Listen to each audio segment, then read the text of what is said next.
Est-ce que tu peux acclamer pour le Seigneur? Je t'invite à acclamer plus fort pour le roi du roi, le véritable Dieu, celui-là qui est digne d'être adoré. Avant de commencer, je veux dire un grand merci à l'Éternel. Parce que si je suis encore une fois de plus se lever ce matin, ce n'est pas de ma force, ni de ma capacité, mais c'est de la capacité de l'Éternel. Je ne peux pas commencer à parler sans pourtant élever ce nom-là. Alors, est-ce que tu peux acclamer plus fort pour le Seigneur? Le Dieu qui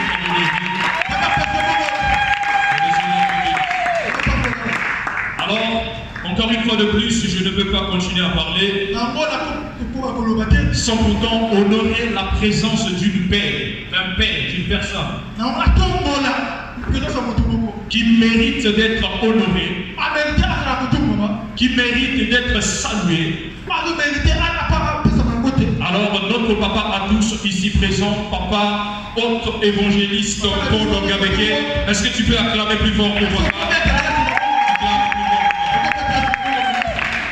Je vais te bénir aussi quand tu es venu. Parce que moi j'ai l'habitude de dire que venir à la maison de l'Éternel, cela ne dépend pas de la chair, mais selon le monde de l'esprit.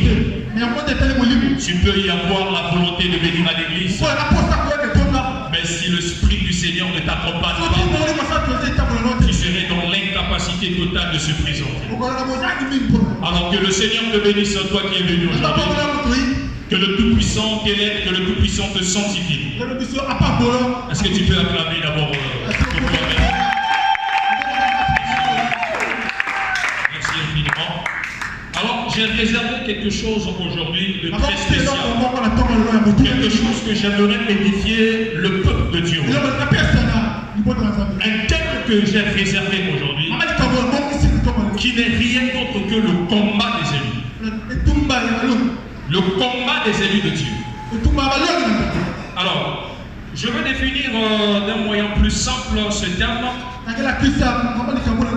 D'abord, l'élu de Dieu. L'élu peut être une personne ou bien un peuple que Dieu a prédestiné. Que Dieu a mis des promesses dans cette personne ou bien dans ce peuple. L'élu sont ceux-là que Dieu choisit. Il appelle et il choisit. Parce qu'il y a une différence entre les appelés et les élus. Je ne vais pas venir pour m'abaser sur ce point, la différence entre les élus et les appelés. Mais j'aimerais te dire tout simplement que un élu de Dieu, c'est celui-là que Dieu choisit. Voilà pourquoi nous voyons même dans Matthieu 22, 14, la Bible déclare beaucoup sont appelés, mais peu sont choisis. Et aujourd'hui, j'aimerais te parler des élus de Dieu. Alors, lorsque je veux te parler des élus de Dieu, je veux te parler de ces combats qui confrontent les élus de Dieu. Les problèmes qui confrontent ceux-là que Dieu lui-même, il a choisi. Alors, retenez que la première personne que Dieu a choisi, le tout premier élu que Dieu a choisi, c'est d'abord son fils Jésus-Christ de Nazareth. Et il choisit Jésus-Christ de Nazareth, non seulement pour la gloire terrestre, mais plutôt pour que la gloire de l'Éternel soit manifestée face au malheur qui se présente et à l'esprit de mort. Il est venu, il a vaincu la mort. Il est venu pour renouveler l'alliance. Afin que toi et moi, nous puissions bénéficier ce que nous bénéficions aujourd'hui. Alors après Jésus-Christ de Nazareth, son fils bien-aimé, lui là qui a été envoyé par son père. Ensuite vient les choisis de Dieu sur terre, c'est-à-dire les hommes. C'est-à-dire ça peut être toi, tout comme ça peut être moi. Mais non, parmi les élus de Dieu sur terre, le tout premier, celui que Dieu a choisi et a donné une bénédiction et installer ce qu'on appelle pas la bénédiction dans cette personne. Cette personne est appelée Abraham. Alors, aujourd'hui, je vais d'abord te parler de l'alliance d'Abraham. Nous prenons la parole de Dieu dans Genèse chapitre 17, verset 1 à 4. La Bible déclare: j'établirai mon alliance entre moi et toi, et je le multiplierai à l'infini. Verset 3. Abraham tomba sur face de Dieu, Dieu lui dit: je te rendrai fécond à l'infini. Je ferai de toi des nations, des rois sortiront sur toi. Ici, bien aimé dans le Seigneur, on est en train de nous montrer combien de fois, encore une fois de plus, que Dieu a choisi son serviteur et a installé ce qu'on appelle pas des promesses de bénédiction. Il a installé ce qu'on appelle pas des promesses du salut d'élévation. Alors, j'aimerais dire à une personne: tu peux être un choisi de Dieu. Tu peux bénéficier de ce qu'on appelle par les promesses de Dieu. Mais laisse-moi dire à une personne. Laisse-moi dire à une personne. Il faudrait savoir une chose très importante. Cela ne garantit pas la réalisation des promesses que Dieu a faites pour toi. Parce qu'il faut connaître une chose. Il y a beaucoup de gens sur terre que Dieu avait choisis, avec beaucoup de promesses. Mais aujourd'hui, ces gens-là ne sont plus de ce monde. Ces gens-là ont quitté le monde avec beaucoup de promesses de Dieu qui ne sont pas réalisées. Alors quel est le problème? Est-ce que le problème siège au niveau de Dieu, ou bien le problème siège au niveau des hommes? Il y a une chose très importante. Quand Dieu choisit une personne, ça veut dire qu'il tisse l'alliance avec une personne. Et quand on parle de l'alliance, c'est un pacte consigne. C'est un contrat consigne. Et dans le contrat, il n'y a pas de la responsabilité d'une seule personne. Il y a la responsabilité de deux personnes. Je prends un exemple simple. Dans un contrat de vente, le vendeur doit emmener la marchandise et l'acheteur doit emmener l'argent. S'il n'y a pas d'argent, il n'y a pas de contrat. S'il n'y a pas de marchandise, il n'y a pas de contrat. Et quand le Seigneur tisse l'alliance avec Abraham, il dit même à Abraham, Abraham, je veux tisser mon alliance avec toi. Je veux te bénir. Les princes et les rois sortiront de toi. Mais il y a une chose qu'il faudrait savoir. Sois intègre et reste devant ma face. Et nous voyons ici dans Genèse 22, 18. La Bible déclare: toutes les nations de la terre seront bénies en ta postérité parce que tu y as obéi à ma voix. Ça, c'est le Seigneur qui est en train de parler.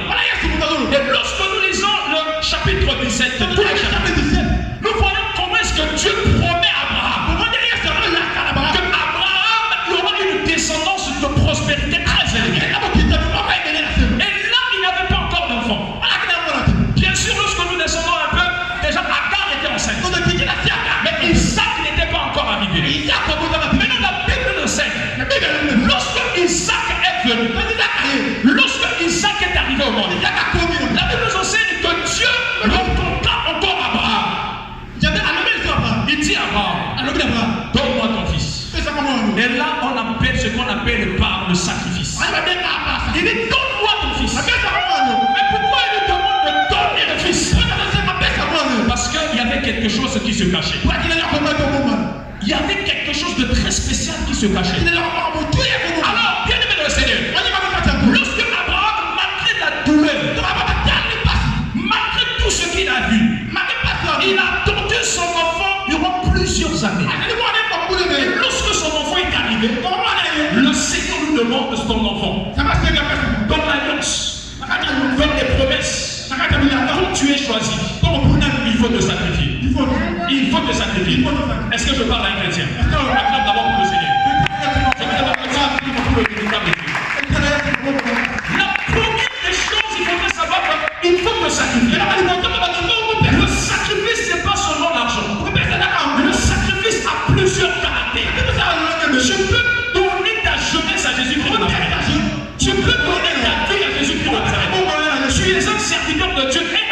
Dieu. Que Dieu n'a pas encore choisi pour une mission quelconque.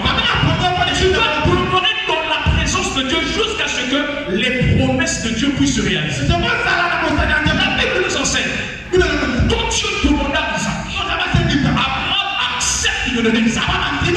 Maintenant, quand Abraham était prêt à sacrifier son enfant, quand il était prêt à donner son enfant, la Bible déclare, Dieu a dit arrête. Et là, dans le verset 28, dans le verset 18, Genèse chapitre 22, 18, la Bible dit, toute la terre serait bénie, toute la terre serait bénie de ta prospérité. Là, il ne concernait pas seulement le peuple d'Israël. Il ne nécessitait pas seulement le peuple d'Israël. Et Dieu montrait à Abraham combien de fois que sa bénédiction est. On parle de toute la terre, tout le peuple du monde entier, y compris même le Congo, y compris même la RDC, seront bénis à travers la prospérité d'Abraham. Pourquoi Dieu dit que le peuple sera béni à travers toi? Il dit parce que tu as obéi à ma voix. Tu es resté devant ma face. Mais pourquoi il dit parce que? Parce que ça signifie quelque chose de conditionnel. Ça veut dire que si le peuple sera béni, c'est parce que toi, tu as obéi à ma voix. Alors si je peux changer cette phrase, il dit que comme tu as obéi, le peuple de la terre, tout le peuple de la terre, sera béni à travers ta prospérité. Bien-aimé de le Seigneur, le parce que là c'est très important. C'est très important. Il faudrait savoir. Mais Dieu lui-même, il dit que je rendrai ton nom grand. Pourquoi il revient encore pour lui demander son enfant? Il attend quelque chose de la part d'Abraham. J'aimerais parler à un chrétien. Écoute-moi très bien. Ne pense pas que être peut-être un élu de Dieu ferait à ce que les promesses de Dieu soient réalisées dans ta vie. Dieu peut te promettre beaucoup de choses. Beaucoup de choses. Mais afin de voir ces choses se réaliser, tu dois avoir ce qu'on appelle par la crainte. La crainte de Dieu. Une personne qui a la crainte de Dieu, c'est cette personne-là qui bénéficie encore et encore de la bénédiction de l'Éternel. Mais beaucoup de gens aujourd'hui négligent la voie de l'Éternel. Je vois plusieurs personnes négligent la voie de l'Éternel. Toute notre vie, nous devons marcher selon les Écritures. Tout ce que nous allons faire, nous devons le faire selon les Écritures. Et lorsque nous mettons les Écritures de côté, il y aura un problème. Lorsque nous laissons la Bible de côté, il y aura un problème. Lorsque nous laissons Dieu de côté, à cause des problèmes, à cause des situations, j'ai vu beaucoup de gens abandonner le Seigneur. J'ai vu beaucoup de gens abandonner le Seigneur à cause des difficultés. À force de chercher, tu ne trouves pas, tu abandonnes le Seigneur. À force de demander, Dieu ne t'exauce pas, ne répond pas, mais tu abandonnes le Seigneur. J'aimerais parler à une personne. Écoute-moi très bien, mon bien. Il faudrait savoir une chose. Dieu ne fait pas par rapport à ce que nous attendons. L'amour de Dieu déborde toujours de nos entendements. Là où on s'attend, c'est pas la volonté de Dieu. C'est pas la volonté de Dieu. La Bible nous enseigne même que Dieu a promis à Sarah un enfant. Regardez, Sarah durant toute sa jeunesse, Sarah a attendu la promesse de Dieu. Mais seulement à 90 ans, la promesse de Dieu se réalise. J'aimerais dire à une personne, aussi longtemps qu'il y a la vie, il y a l'espoir. Aussi longtemps que tu marches dans la présence de Dieu, il y a l'espoir. Est-ce que je parle à un chrétien? Est-ce que je parle à un enfant de Dieu? Est-ce que je parle à un vivant? Sachez très bien qu'aussi longtemps qu'il y a la vie, il y a l'espoir. Et les guerres meurent toujours dans la présence de Dieu. Peu importe les tribulations, les tempêtes, tout.